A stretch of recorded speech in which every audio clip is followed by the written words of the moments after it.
Maverick 100.9, Aggie Lands Country Alternative. It's Corliss. Super happy to catch up with Jon Wolfe. How are you? I'm good. How are you doing? I'm doing great. It's so good to see you and always to talk to you. You're such a fun person and you have been having such a big, busy year. I got to catch you on the fly, you know? Well, yeah, you want to be busy every year, but then there's sometimes you get so busy, you're like, I'm not having any fun, but I'm having a lot of fun this year between Juan Lobo Tequila and promoting new music and touring like crazy. We've been on the road more this year, I think, than my entire career in a single year. So it's been a lot. And then my wife and I have relocated down to New Braunfels. So that's been a fun thing. We were fun sometimes.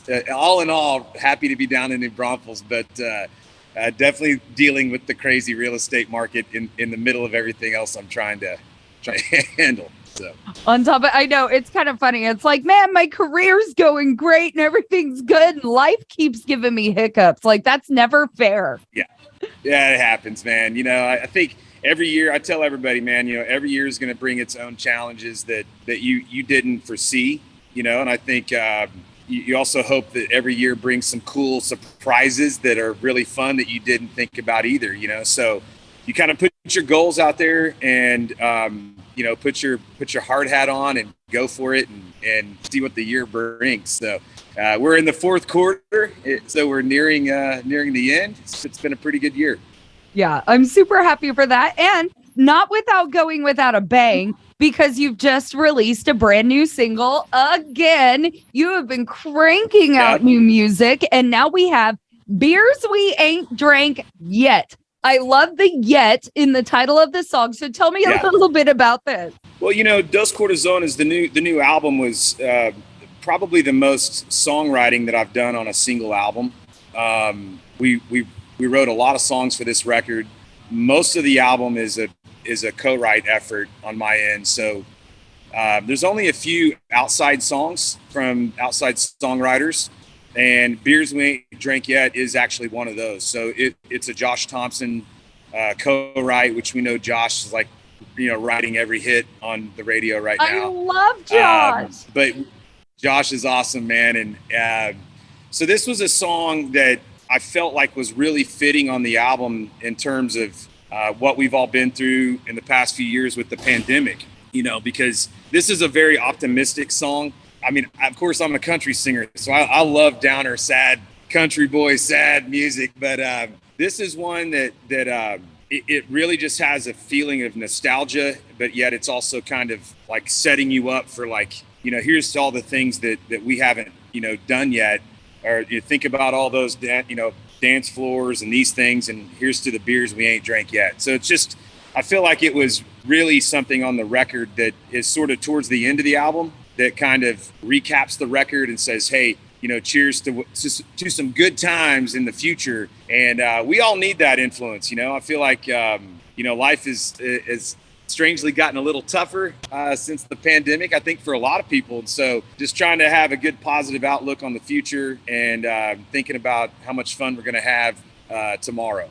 I love that you said that, because like even this weekend, just this weekend, I've been exploring. I went to the Texas Renaissance Festival for my first time yesterday, and it blew it blew my mind. And I'm so glad that I went. And now I have a new favorite thing. And then on Friday, I went to Coupland Dance Hall for my first time, which is the second oldest dance hall in Texas. And it gave me this new refresh of, oh my gosh, I explored a new place. And I think sometimes we have bad days and we forget to look forward and look at like all these cool things that you still get to do in your life if you just keep your head up. Absolutely, 100%. I think that's important. We can all get into a rut pretty easily, and I think get up and challenge yourself every day and go to a beer joint you haven't seen, you haven't been to, or I think pushing yourself out of a comfort zone is really important. My wife Amber and I try to do that as well, and it's and again, I think this song really kind of encapsulates that. And Now, it's also been a fan favorite. You know, a lot of folks, including my band guys, they love this song. A lot of fans love it. So we're happy to get it out to radio. And I think it's a great dancing song too. So it's traditional country.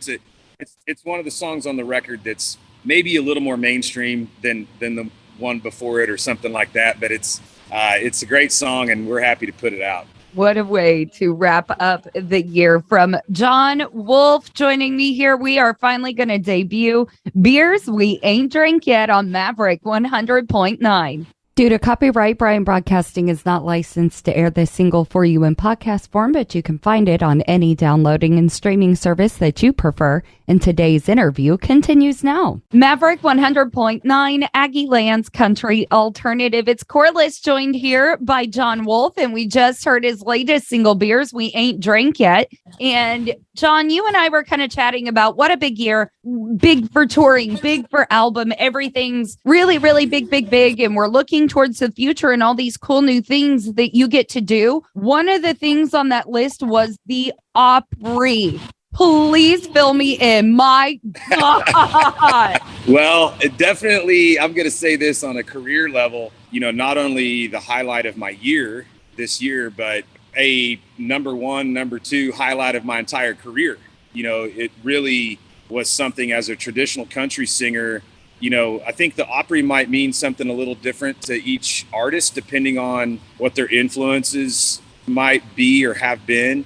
I don't think there's an artist that steps on that stage that doesn't recognize the weight of what they're doing. But, you know, every artist is a little different in terms of how it hits them. You know, as a traditional country junkie, man, it was heavy for me. It was, it was nerve wracking. It was a learning experience because you're learning so much about this institution, you know, in country music, and humbling at the same time. All the people that were there are just, you know, these legends, and you know, they were all very welcoming and very warm. It was like literally getting like beamed up to the mothership, I guess, if you're a country, if you're, for lack of better terminology, I got beamed up to the mothership, you know, and everybody was cool, you know.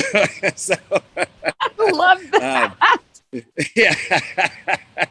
But, you know, it just was really an awesome experience, and it's something I'll never forget. And I had so many people fly in, and a lot of support.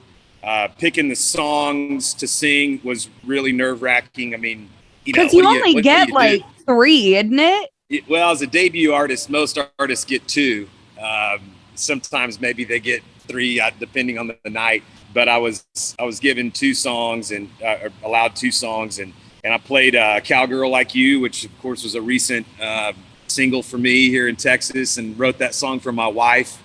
I figured that, you know, considering, of course, my wife was front and center, and, you know, front row, and I thought, man, if I don't play this, I'm either going to get killed or divorced, one of the two.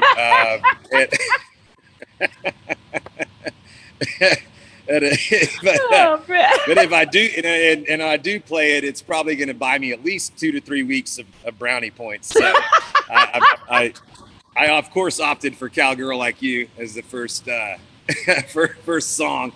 And then the second song was a song that I wrote with Tim Johnson. That Tim was a Nashville songwriter that was a big part of my career and my life. And he passed away 10 years ago, and we wrote the song Singing Thing, of course. It was a single for me in Texas, and it's kind of my life story. So Singing Thing was the last song that I wrote with Tim, and then I felt like I had to play that. And of course, it was an emotional thing for me. His wife was there in the crowd, and so it was kind of the song that I was going, okay, man, I know I kind of wrote this, and I knew when we wrote it, I thought, man, I think this should be the song. If I ever get a chance to play the Grand Ole Opry, that I should sing this. And when it became a reality, I was like, man, I don't know if I'm going to make it through this song. You know, I don't know if I'm going to just start crying or what's going to happen, you know? So we made it through it. It was perfect for the Opry. We got a standing ovation on that song. And then I proceeded to start crying my eyes out. So I did end up crying. As you should. But You earned it. You deserve it. Let it all out because you did. You clearly strategically just planned all of that. Two songs with your whole entire heart. And shout out to Amber. She's so amazing. Like I finally got to meet her at the Texas Regional Radio Awards this year. And she is such a stunning woman that looking at her, you nearly need to shield your eyes. And then you meet her and she's like the kindest human. So like, and then she's super cool. Yeah. Like, so just so you know, me and all the girls from that award show, we are all still like doting on Amber several months later. She's our new hero. Good. Well, and she has the coolest boots. She's got like sparkly boots that she wears, and she's got cool cowboy boots.